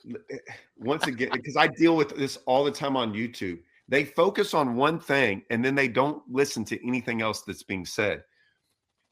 It's the fact that they should have started with whatever it was. Matt was fine if they kept the rules the same way. Right. Even the same way, no matter what they were. No info or all the info in the world. It doesn't matter. Just keep them the same. Because what he doesn't understand is it could start with anything. Next thing you know, you could like look up and go, hey, by the way, we're only going to change it to one practice day now. What? Like, so you act like this is a one-time thing. This happens all the time. They change stuff. We don't like that. Just keep it the same. Exactly. That's all I want. I want fair and balanced across the field. I think you have the Elite Series that went through this with a rule change, with information with that. It led to the formation of this. They literally had a revolt. They're ready to park their damn boats over it. All we asked for on the Bass Pro Tour, the Invitationals, the Toyotas, the Elite Series, and the Bassmaster Opens is when we pay our entry fee, you have to assume it's utopian. You can't there's something that works outside the laws whenever it is. You guys mentioned that. That, but you are under the assumption, and the organization, what you are paying for is that for-profit organization to provide you a fair and balanced playing field to the best of their abilities. That's all it comes down to. That's all we're asking for. And if they had made a rule and that all of us go, and that's what you're asking me, like, have I ever called the tournament director? I'm like, hey, this rule doesn't sound right. And we go, and none of us think it's right. Like, none of us, like, hey, you worded it wrong. And we all agree, like, okay, now you made it the right rule. Mm-hmm. This was a bad rule to begin with. That was made even worse. That was made worse, correct. And then you changed it up on everyone. And and I don't think anyone's sitting there going, oh, well, this is not that it's not better now, but like it's just a bad. So here's what scares me, gentlemen. I want to get your take on both of this. We all have an option on where we fish. And because of things that happened in 2019, I've chosen to fish with Bassmaster. Still respect MLF. I love everything. Okay, let me rephrase that. There's a lot of good things that they're doing over there. I respect it. I'm to the point now where I have looked into fishing MLF events, whether it be a Toyota here or there or BFL here or there, right? So I chose to take my business personally to Bassmaster. Your job, it is a for-profit business to where you have customers. And the problem is there's really not many options out there for the customers. And it's been shown on the West Coast. It's been shown through other tournament trails and things like that. Like, how, as paying customers to this, do we separate our deep-seated love of the game and love of look at the brand right here. I have my Bassmaster Life Member Certificate right there. I've got the Brian Kirchhoff fish whistle. I've got the Bass Boss. Bassmaster is ingrained to me. How do you separate that from I'm a business person that's doing what's best for my business, and I'm doing this for the love of the sport, because I feel like that's almost a get out of jail free card in some instances because of the emotional attachment we have to the company and the tradition. And if that had happened in the restaurant business or in a retail store or anything, you'd be like, I ain't shopping here anymore. You want to? No, go ahead, Frank. Okay, so but now you're talking about utilizing it for your business, right? Okay, so in my world, business is business, and to be honest with you, it's all about profitability. Okay, if you need the other tournament trails to make what you're doing for a living more profitable, then you have to take it. It's not a love loss. It's a business decision. You could still, I love bass. I'm a bass guy through and through. There's things I hated along the way. There's things I loved along the way. But in my world, my business was the business of fishing. And I fished FLW events. I fished some tour events. I potlucked a lot of them. A business decision is a business decision. I don't slam one tournament trail over another tournament trail, and neither do you, Matt. Mm-hmm. But business is business. You have to run your business to make money, or why are you running a business in the first place? But and I'm running a business, Matt. And so same thing, like Bass can run their business the way they want to, but I mean, like I have the luxury of fishing what I want. So I had the luxury of fishing an Open or a Toyota. I chose the Toyota because of different things. Like I could make more money in other tournaments leading up to the Toyota, and it wasn't off limits. And then there are other, right? So I look at my entire schedule. I've done this throughout my entire career. Now, the problem is you've got guys that are trying to make money, right?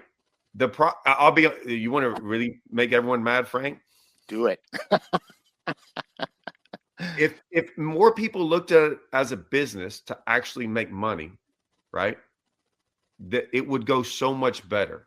But the problem is you've got so many people that are losing crazy amounts of money, and they can, because it's not a business to them. They don't care if they make money or not. Right. A hobby. Right. And it's a pride and an ego thing. Then they will always, in turn, actually hurt everything. It's not their fault, but they don't care about any of this stuff. They don't, like, they're just out there doing it for whatever reason. And that's okay. Like, it's not a big deal, but that doesn't help everything go smoothly. And so, yeah, and there's not enough of the guys trying to make a business, because there's always enough guys that'll do the other. And they'll show up. Right. Despite all the bad, I don't care if it's the money looks bad, the rules look bad, all that stuff, they'll keep showing up. Yeah, it's true. And it's just part of it, and that's okay. Like, I don't get upset about it. I don't care anymore. Like, just run your business the way you want to, and you'll be your business. Like, Matt, you might do things a certain way that help you out on the BTL. We talked about that. Like, I might what I choose might be better for me than traveling all across the country, right? Mm-hmm. I mean, yeah, you made a business decision to stop fishing the invitationals at the top level of it. Frank's made business decisions in your life. I mean, you had an invite and you had some title sponsor money where you're like, hey, this is a business decision. I could be out. I could still fish it, but because of this, I'm choosing this. It's all, we all make business decisions. All right. Closing segment. Here's what I want to do. If we bitch about something, you have to offer a solution. You have to give something back to that industry. I've got two, in my opinion, of the brightest and most educated people in the industry that have looked at it from like, no, seriously, like, you guys are independent contractors. So I don't think people realize, between Todd and Frank, every single person has something in their boat or tackle box right now that one of you two either painted or designed. And I'll stand by that. And you don't know it, because you guys aren't out there going, look what I did. But I mean, very influential in the industry, both on and off the water. So I want to provide solutions to this. I didn't want this to come on and just say, screw Bassmaster, we hate him, I can't believe they do. They've had a lot of stuff piled on them. And I've always been, and I've talked about this with other anglers, is I want the platform that I fish for to be the strongest, to be the most reputable, to be the most reliable. I want people coming to Bassmaster. I want trust in Bassmaster. I want non-endemic and endemic sponsors to say, if I'm giving my money to this angler that's fishing this platform, if I'm giving my money to this organization that has this platform, I want to have confidence that it's going to be there. It's going to be reputable. Never understood the why would you tear down the platform that you fish for. However, I agree with that, Todd. Yeah, I do.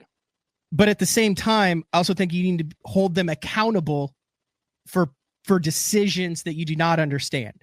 Like, nothing has been out about this rule change. No one has talked about it. It hasn't been out anywhere. But I think it needs to be, because unless you're in the Bassmaster Opens, this doesn't affect you. So why should you like care about this? It's 300 open guys. Half of them that got the information are like, okay, cool. Yeah, no, they changed it. We're ahead of the game. But, as a whole, why should you care?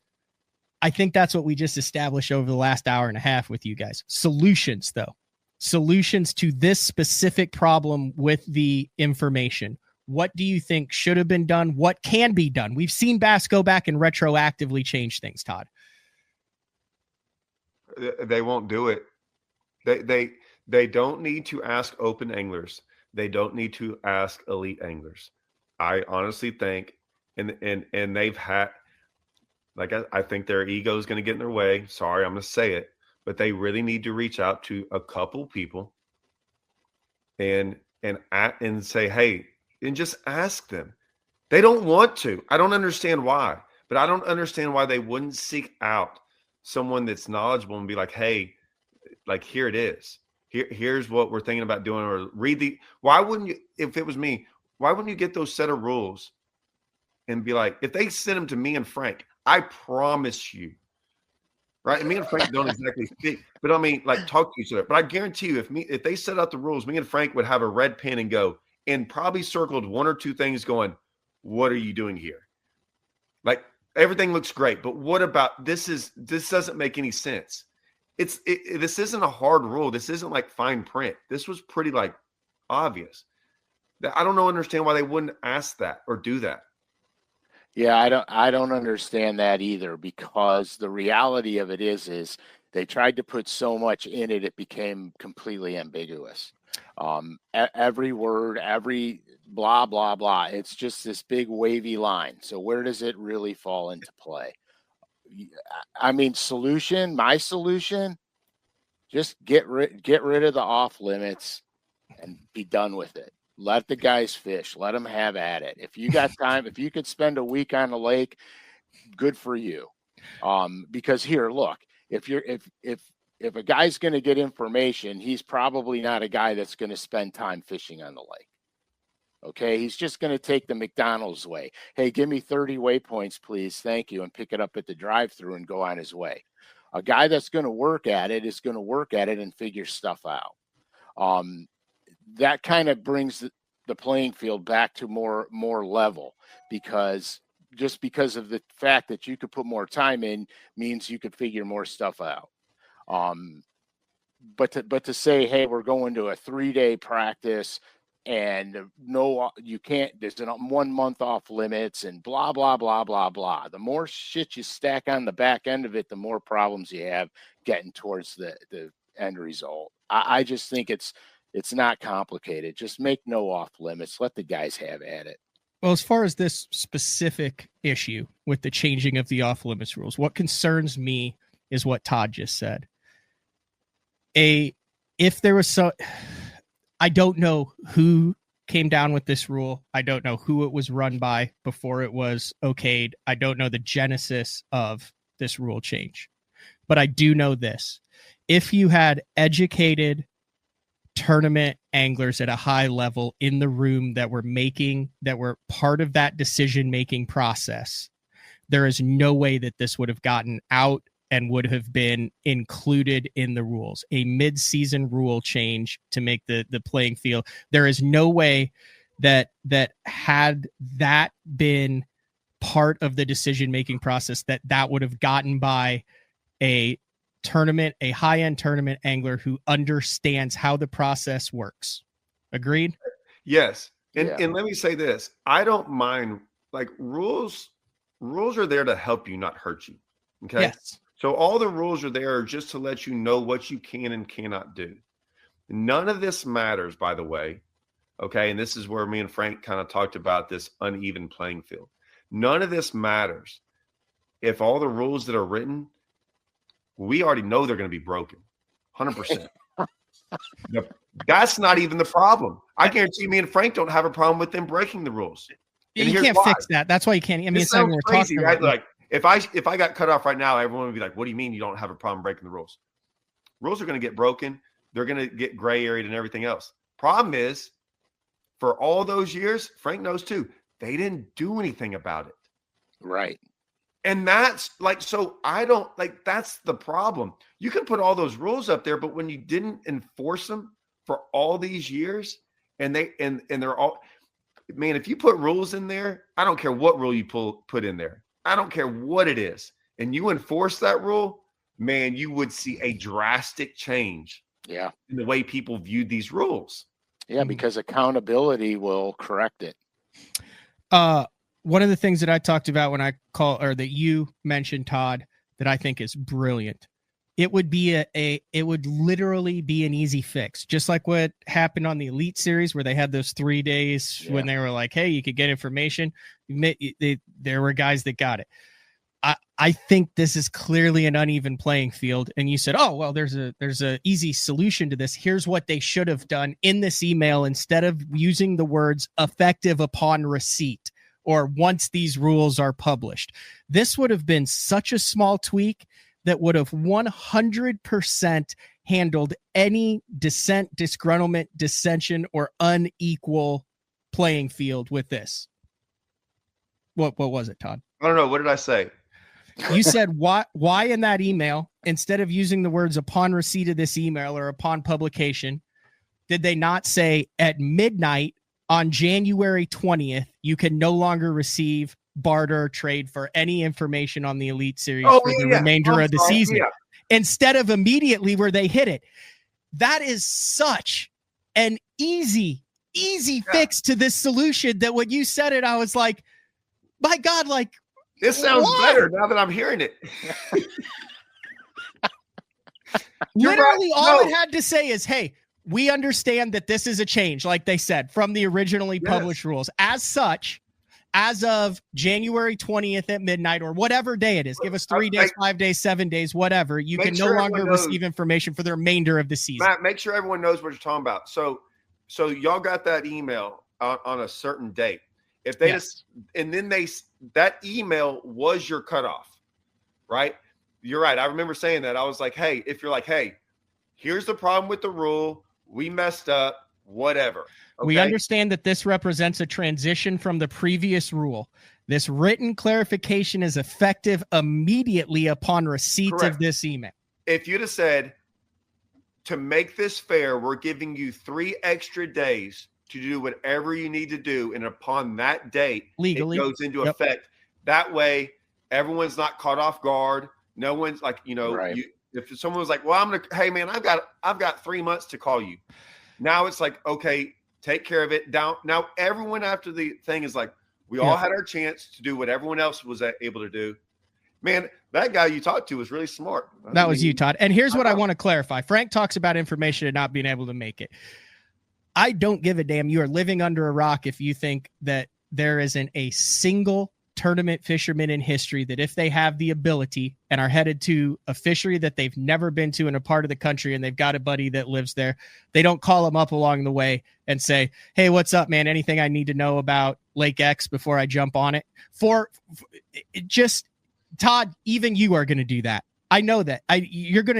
Unless you are intentionally going there with a blank slate, which you're so far off the wall, you probably do that, which is why it works and you've made $8 billion. But 99% of anglers, right, Frank? Guys who've won Angler of the Years, guys who've won that, if you can, if it is 100% legal, don't you want some sort of general information as you go there? Like I said, if I got time to practice, I don't care. Don't care.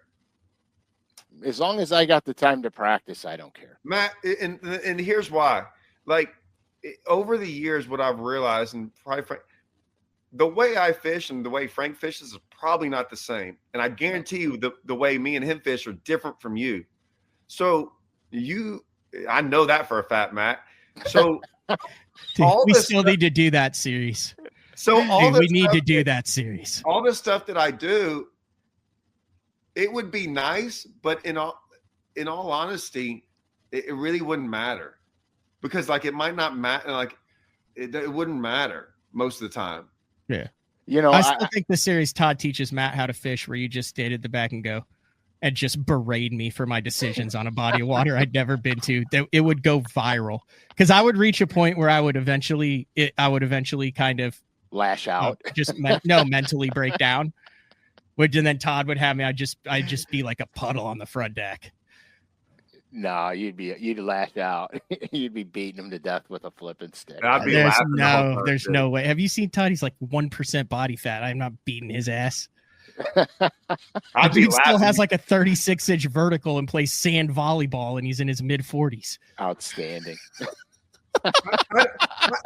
I think you'd be surprised about some of the info stuff and what you think. It's like a pound of kale every single day. I don't know. I don't eat healthy. I just stay active. You'd be surprised, Matt, because like I'll be honest, like half the rules stuff, like everyone always goes, and this is maybe a little bit different because we don't travel, but like here in Texas, me and Russell, we call no one on any of these lakes. And even if we've never been in Texas and go fishing, and I'll be honest with you, one of the reasons is we don't want to do like, I'll pat your back, you pat mine. And this is going to, so do it. The You're in reason is if I got call like 10 minutes, some lake and they're not like the best fisherman on that lake, and they give us some stuff, and we've been to so many of those places where you get there, right? And any of that stuff they give you is like community hold, this, that, and you're like, oh, that was all worthless. And then we don't want to get that phone call a month from now and go, hey, well, I'm coming to Rayburn, so what you got? Oh, right? Yeah. And so me and Russell always just looked at it as like, nah, no reason to like. It's not even worth it for you calling us. Do you see what I'm saying? Like I'd rather just like. That way, those guys aren't so calling me, because so many guys are like, you get a lot of phone calls when the opens come. I'm like, zero. Yeah, no one calls me. That's great, dude. When I stopped fishing Bassmasters, every time they come up to the Great Lakes, my phone would ring off the hook, and I would be like, no. What do you mean, no? I said, no, I'm not doing it. If I do it for one, I got to do it for everyone. Right. And I killed myself to find this stuff. Like literally, it took me decades to find the littlest, nothingest producing places. Why I am not and for one season, the phone calls I got were out of control, and then I never got another one. And so if you don't get phone calls or you tell them no, like that's why they're like, no one calls me, zero. No one calls me, but I don't call them. So it's great. Like, so we're great. Like it's a great. We don't have the time, but Frank, there's such a, I would probably out this person too, the guy who did it, because he fished the elites for a second. But, oh my God, if you and Frank had that conversation. Oh my God. Well, Frank said one thing about how hard he worked for those spots. Like, yeah. I agree. I'm just telling you, there was a guy calling me up asking for info like long time ago. And I did it for a buddy. It was a buddy of a buddy who fished the elites. And I gave him all this stuff.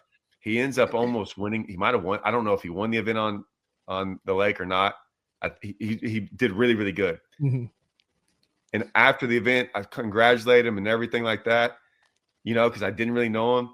And I asked, like, did you catch some fish off any of the stuff? He's like, yeah, like this and this. And I'm like, oh, what else happened? He kind of went into it. I'm like, man, where were you right there? He goes, hey, man, I put in a lot of blood, sweat, and tears out there. Like, what he wouldn't share with me. He did it.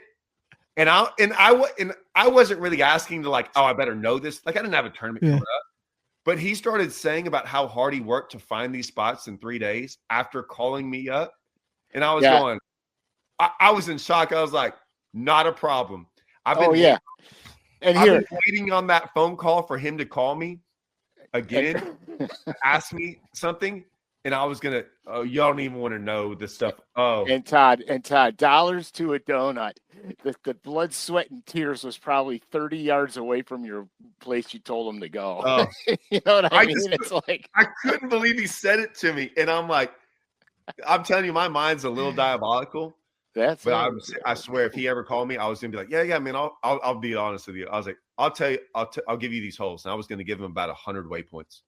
And every one of them was going to be bad. Everyone's just out in the middle of nowhere. Just like stuff I've never caught a fish. And then after the tournament, like, you catch anything out there? I'm like, yeah, I didn't really want to give you my good stuff because I'd put a lot of hard work and sweat out there. That's the way my mind works. I'm not gonna lie. I've been waiting on this phone call. I might get it. Oh, you might get it now for sure. Yeah. Oh, gosh, that's good. Yeah, Frank, you need to be careful too. You've got some freaking gems. Yeah, you got to be careful. Listen, I'll say I find this interesting. So I have done literally everything. I have gotten and all legal, obviously. I've gotten information from people that have hit me up on Instagram. I've gotten information from friends.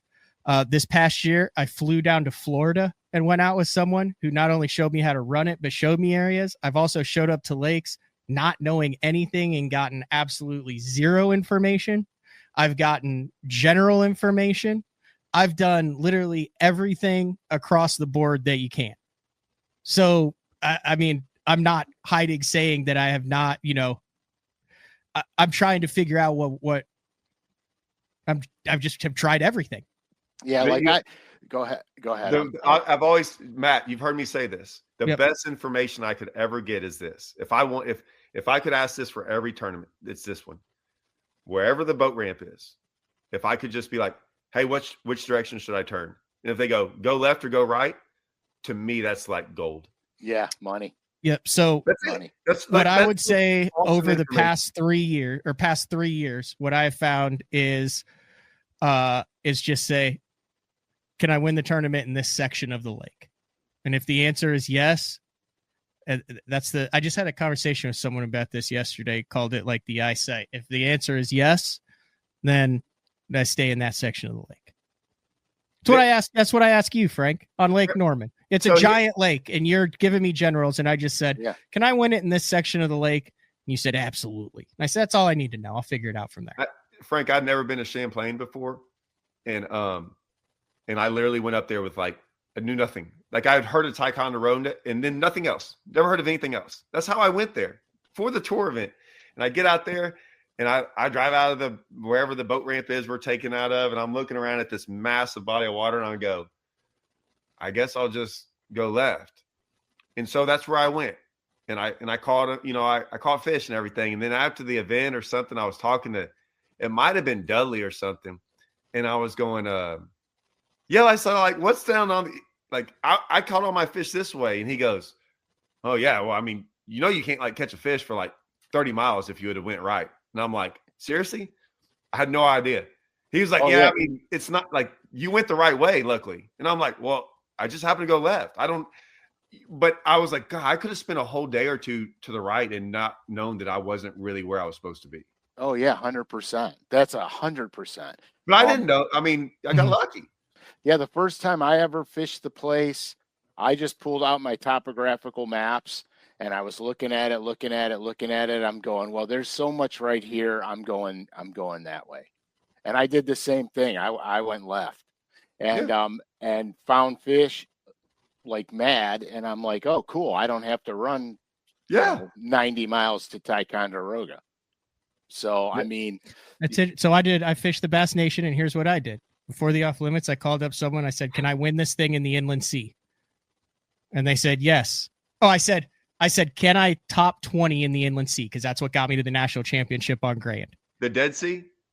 The inland sea. Inland sea on I called it the Dead Sea because I didn't know what that was. And someone told me what it was. And he said, yes. There's no fish in there. And so I literally just went to the inland sea. And I spent 3 days practicing in the inland sea. I didn't know where to go in the inland sea, nothing or anything. He said yes. And I went there and figured, and that's where I ended up catching him. So that was my strategy with it. So yes, that was general information. Would I have gotten there? I mean, dude, you can do a little bit of research and see. No, I call it quick. the Dead Sea. Matt, I call it the Dead Sea because like it was the only 95% of it was dead when I was there, but I happened to find the 5% that wasn't. So I didn't know until later. Now, if someone said, but that would have been a big deal if someone had said, hey, this is where it's good there. But I didn't have that. So I went in there. There's the only place I never caught a fish. And I'm like, this is horrible. I couldn't wait to get out of there. See, the first tournament I ever fished there, I wound up taking 7th or 8th out of the inland sea.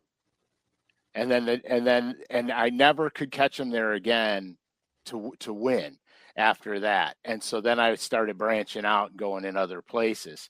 That lake is so cool, dude. I mean, it's you could do almost anything you want to do in that lake. It's one of my favorite places to fish now. It's so cool. It's such a good fishery. All right, dude. Okay, we got to get both of you. Hey, Matt, I appreciate Mexico. I like how yesterday you said, hey, we're going to do this thing at 8:30. We're going to be like 30 minutes and we'll get in and out of there. That's all right, cool. Never sorry. Happens. Did I keep you? Are you in trouble? No, I got nothing. I don't know. I guess not. What do I got to do? Yeah, you're your own boss, dude. Well, I'm supposed to, like I said, I push it back to 11:30. I'll be live at 11:30 with that. But guys, this is the type of stuff that like invaluable resources in both of you. Like I said, I saw Frank jump on the instant feedback there, and Todd, me and you were chatting, and I was like, well, let's just do a live show. I wasn't even planning on doing one this morning. I woke up at 8:05.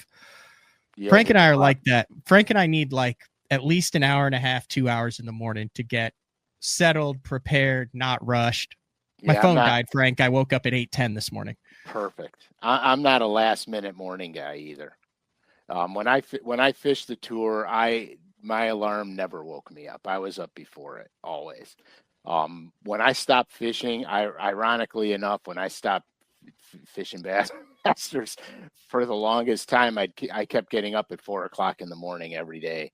And then all of a sudden I noticed that now I'm getting up at 5 and now I'm getting up at 6, and it's like, holy shit, it's 6:30. I'm still laying in bed. I'm like, something's wrong. So I started setting my alarm clock for 6 o'clock every morning to make sure I'm up and out of bed. That's what happens. You get your whole chemistry changes when you're not up every day that early. Before we close, I do want to give an open invite to anybody at Bassmaster who had a hand in these rule changes, who had a hand in this. What? Why are you guys laughing at that? I'm dead serious. I know you are. I want to give an open invitation. Look, I'll look straight in the camera and say it because I have all my stuff here I'm working. An open invitation, non-biased. BTL will give you the platform to explain these rule changes and why they were made. I want someone who was in that room, who had a hand in making those rules. Not a hostile thing. I would just an open invitation to come on and explain yourself. Can I come on and ask questions? No. So that one will just let them say their piece. What I'm hoping is that they're going, hey, there's an aspect to this that you guys haven't thought about. This is why we had to do it. Our hands were tied. We know it's a bad situation, to where I can go, okay, That was the best option that was available. That was the only option that they had to combat something else, is what I'm hoping. So open invitation, I do that a lot. No hostility, nothing towards it. I still trust Bassmaster. I still choose to fish with them. I still have all the Bassmaster stuff up. I still love the organization. No, Bassmasters is not the enemy, guys. No. It's not. I mean, the anglers we're our own worst nightmares sometimes. Absolutely. Everyone always thinks that I kind of get on some of these organizations. And I'm like, look, man, I just want them to do good. That's why I'm not in favor of like angler driven boards, because I think decisions get made by anglers for anglers, like individual 100%. anglers. And my whole deal is, and I've always said this to any tournament organization, that when you listen to those opinions or anything, you always got to be like, is this for the organization to succeed or for the anglers to succeed? And in my opinion, it's always been, if the organization is doing awesome and everything's going good, then me as an angler it's going to be good for me. And so I always want organizations to do better, because I think it's going to be better for me. And that's where I think I can strive in that. So I'm always wanting organizations to do better in that regard. So, I mean, but like I said, the angler stuff, man, you got to be careful with that, because it's usually somewhere in the back of their mind, like, well, if we make this rule, it's going to benefit me. Yeah. And usually that's where it all goes downhill. So like, that's why I said, get someone that's not an elite guy, not an open guy. Get someone that, hey, this is something that makes sense for the organization and all the anglers, not one. Todd, Bassmaster should hire you as a consultant. And every quarter you go in, you sit in on rule changes and stuff. You sit in the corner, you eat snacks and fruit snacks, and they give you little juicy juice boxes. And then every hour they say, Todd, what are your thoughts? Yeah. And then if it's so bad, then you can have me on there and go, Todd, what were you thinking? Letting them do that rule. Are you out of your mind? Yeah, Picture you in the corner sitting there going the on worst a juice part box and just waiting for your turn to drill this new rule that they've been freaking hatching out for the last hour. I would probably quit in the first 30, or like the first time that we had that, and go, this is what, Todd, what do you think? Well, why don't you just do it this way and it'd be great? And they're like, okay. And I'm sitting there minding my own business. Everyone knows. And then the rule comes out and it's not what I said. I'd be like, everyone would be calling me. I'm like, all right, see y'all later, guys. I'm never doing that again. Yeah. I get thrown under the bus so quick. We could talk about that too. All right. We do have to wrap it up, unfortunately. We're 2 hours into this show. We're going to reset things. I'm going to get this show out. Thank you. We have 350 people watching live. You know, it's a good show when the number goes up as the show goes on. So this will be out. It's a good discussion point. Interested to see and hear what you all think. That is a perfect opportunity for the comment box below on YouTube. I do read all those. Even Steve's. Just always add on Frank. If you add on Frank midway through the show, it can always go up. It's perfect. You're a nice guy. That's the business plan, Matt. That's your business plan. Trust me, Frank is intricately woven into my business plan for the foreseeable future. Speaking of which, get that 16 dialed in today, dude, because I'm going to see you in a few days. What day are you getting here? The 20th? Yeah, but I got to get in early so we could watch Ohio State crush Notre Dame. Oh yeah, that's a good idea. We'll do a crappie. Anyway, folks, I guess we'll announce it here. Frank's going to be here for like 8 days. So So Todd, you want to do another one of these things in the evening or whatever, just let us know and we'll just go live at night. But we're going to do all sorts of different BTL stuff. We're going to go crappie fish. We're going to bass fish. A lot of big stuff happening at BTL on multiple species. I want to be priced for that Toyota, but I might have a couple like some guys you might be surprised at hanging around the house maybe. So no, that would be awesome. Greatly appreciate it. Thank you, Todd. Have a good morning. All right. See y'all guys. All right. See ya. Frank, thanks for jumping on the instant feedback there. Greatly appreciate it. I appreciate the link, dude. I was stunned when the phone beeped and there was a link. Well, I saw you make a comment there and I got no issues bringing people in on it, especially I love Todd, man. Yeah, no, he's straight up, dude.